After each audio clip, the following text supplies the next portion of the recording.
ಬೈಕಿಗೆ ಲಾರಿ ಡಿಕ್ಕಿ ಹೊಡೆದು ಸಂಭವಿಸಿದ ಭೀಕರ ಅಪಘಾತದಲ್ಲಿ ಬೈಕ್ ಸವಾರ ಸ್ಥಳದಲ್ಲಿ ಮೃತಪಟ್ಟ ಘಟನೆ ಮಂಗಳೂರಿನ ಎಕ್ಕೂರಿನ ರಾಷ್ಟ್ರೀಯ ಹೆದ್ದಾರಿ 66ರಲ್ಲಿ ನಡೆದಿದೆ. ಮೃತ ಬೈಕ್ ಸವಾರನನ್ನ 57ರ ಹರೆಯದ ಸುರತ್ಕಲ್ ಕಾಟಿಪಳ್ಳ ನಿವಾಸಿ ಅಬ್ದುಲ್ ರಫೂಫ್ ಕೆ ಎಂದು ಗುರುತಿಸಲಾಗಿದೆ.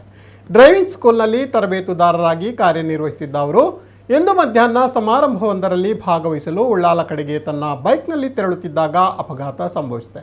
ಬೈಕ್ ಚಲಾಯಿಸಿಕೊಂಡು ಹೋಗುತ್ತಿದ್ದ ಅವರು ಸುಮಾರು 12:15ರ ವೇಳೆಗೆ ಎಕ್ಕೂರು ಜಂಕ್ಷನ್ ಕಳೆದು ಸ್ವಲ್ಪ ಮುಂಭಾಗದಲ್ಲಿ ಇರುವ ಇಂಡಿಯಾನಾ ಕನ್ವೆನ್ಷನ್ ಸೆಂಟರ್ ತಲುಪಿದಾಗ ಹಿಂಬದಿಯಿಂದ ಬಂದ ಲಾರಿ ಡಿಕ್ಕಿ ಹೊಡೆದಿದೆ.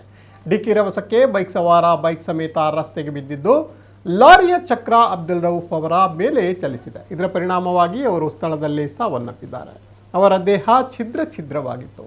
ಮಂಗಳೂರಿನ ಟ್ರಾಫಿಕ್ ದಕ್ಷಿಣ ಠಾಣೆಯ ಪೊಲೀಸರು ಸ್ಥಳಕ್ಕೆ ಭೇಟಿ ನೀಡಿ ಪ್ರಕರಣವನ್ನು ದಾಖಲಿಸಿಕೊಂಡು ತನಿಖೆ ನಡೆಸಿದರು.